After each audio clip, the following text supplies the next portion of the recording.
The Tale of the Pie and the Patty Pan by Beatrix Potter.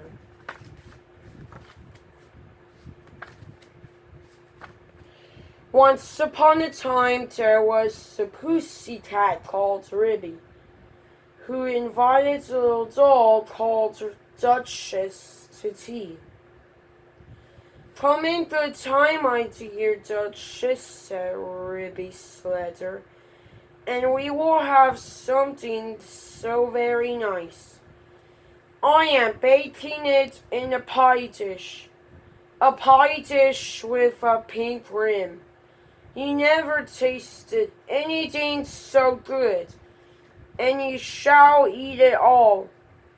"I will eat muffins, my dear Duchess," wrote Ribby.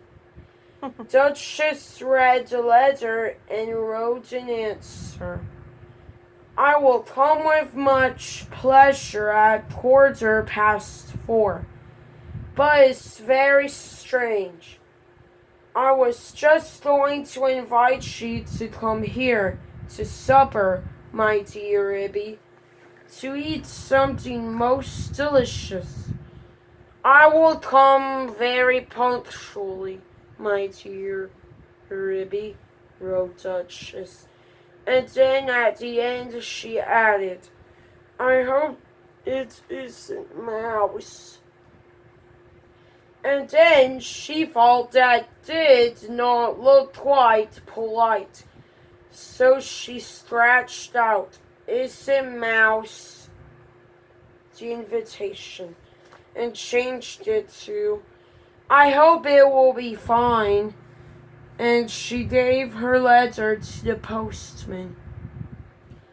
But she thought a great deal about Ribby's pie, and she read Ribby's letter over and over again.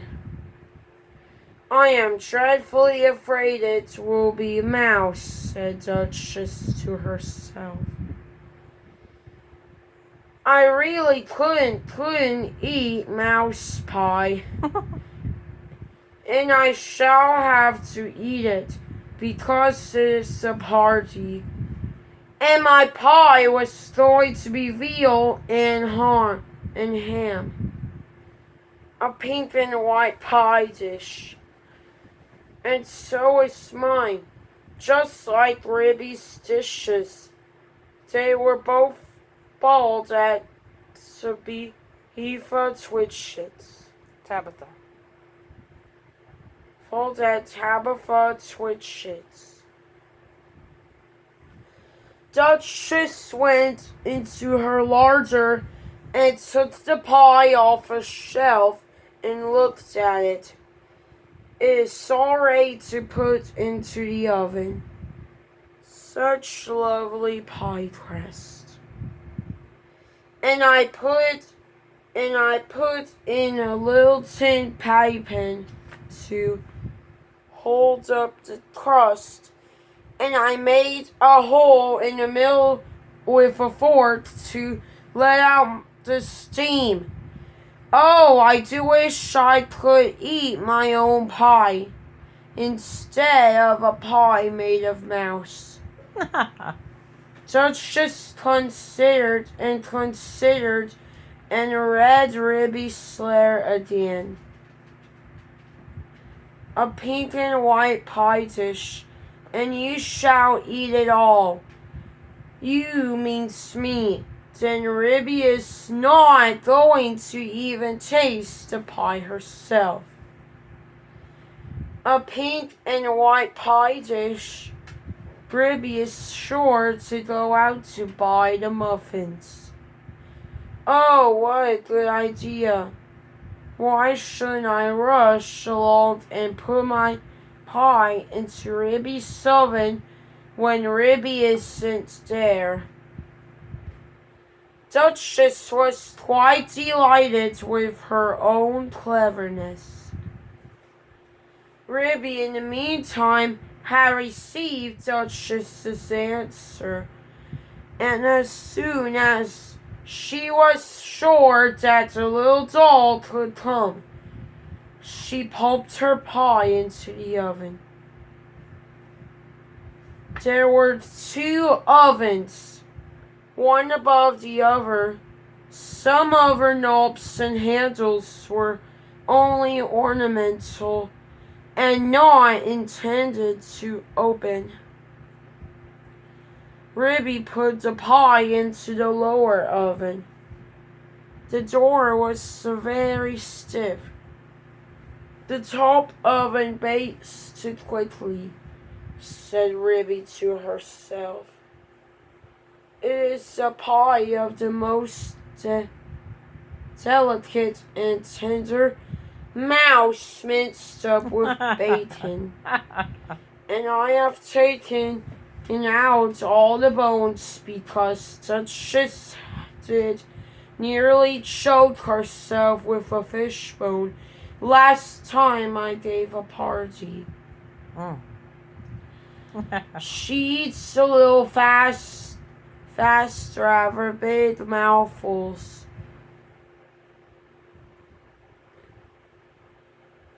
But the most genteel and elegant little dog. Infinitely superior company to Cousin Tabitha Twitchit. The pie made of mouse. Uh-oh. Yuck. Ribby put on some coal and swept up the hearth. Then she went out with a can to the well for water to fill up the kettle. Then she began to set the room in order, for it was the sitting room as well as the kitchen. She shook the mats out at the front door and put them straight. The hearthrug was the rabbit skin. She dusted the cloth and the ornaments on the mantelpiece, and she polished and rubbed the tables and chairs. Then she spread a very clean white tablecloth and set out her best china tea set, which she took out a wall cupboard near the fireplace. The teacups were white with a pattern of pink roses, and the dinner plates were white and blue. When Ribby had laid the table, she took the jug and a blue and white dish and went out down the fields to the farm to fetch milk and butter. When she came back, she peeped into the bottom oven. The pie looked very comfortable. Ribby put on her shawl and bonnet and went out again with a basket to the village shop to buy a packet of tea, a pound of lump sugar, and a pot of marmalade. Duchess came out of her house at the other end of the village. The veal and ham pie.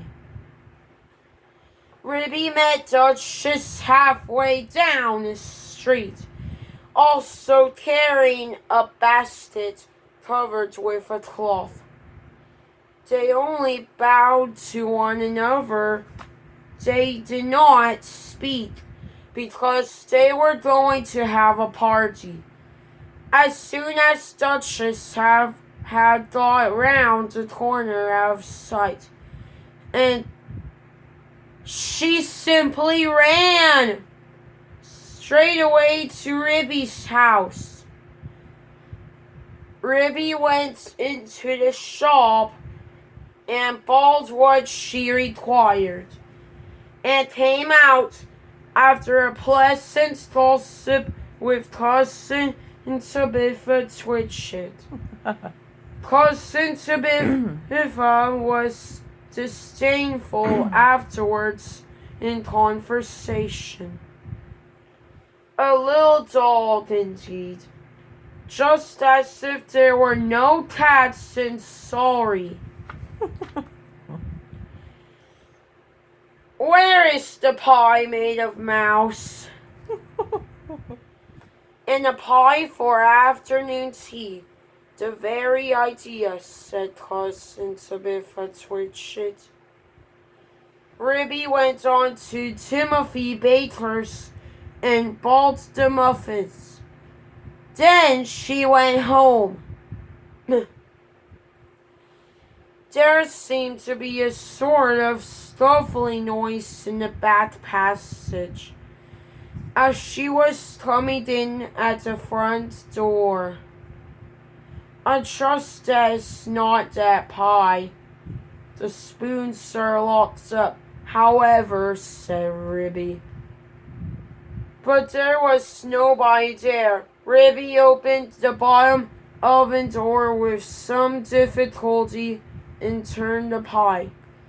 There began to be a pleasing smell of baked mouse. Ugh.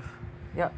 Duchess, in the meantime, had slipped out at the back door. It is a very odd thing that Ribby's pie was not in the oven when I put mine in, and I can't find it anywhere. I have looked all over the house. I put my pie into a nice hot oven at the top. I could not turn any of the other handles. I think that they are all shams, said Duchess. But I wish I could have removed the pie made of mouse. I cannot think what she has done with it. I heard Ribby coming, and I had to run out by the back door. Duchess went home and brushed her beautiful black coat, and then she picked a bunch of flowers in her garden as a present for Ribby, and passed the time until the clock struck 4.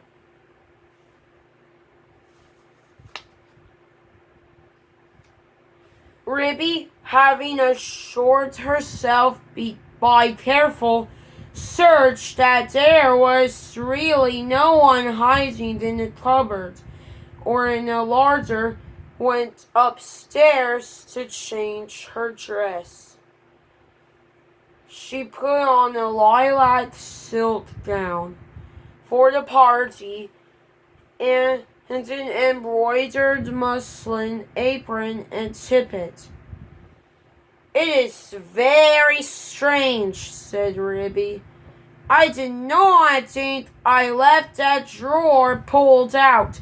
Has somebody been trying on my mittens? She came downstairs again and made the tea and put the teapot on a hob. She peeped again into the bottom oven. The pie had become a lovely brown, and it was steaming hot, ready for the party.